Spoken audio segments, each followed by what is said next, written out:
Carballo Calero tamén se recitou en linguaxe de signos no IES Félix Muriel de Rianxo. Xiana Sinrúi Rodríguez, acompañada de Andrea Tubío e todo o seu grupo de primeiro ESO D, fixo este proxecto máis inclusivo.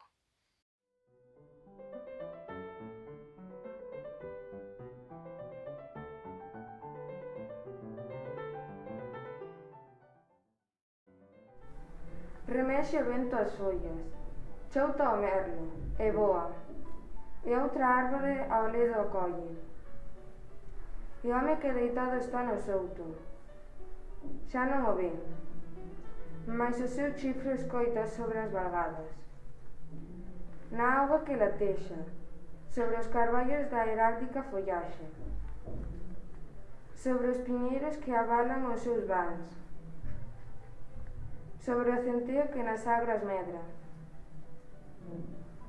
Ven tía Co, dicendo.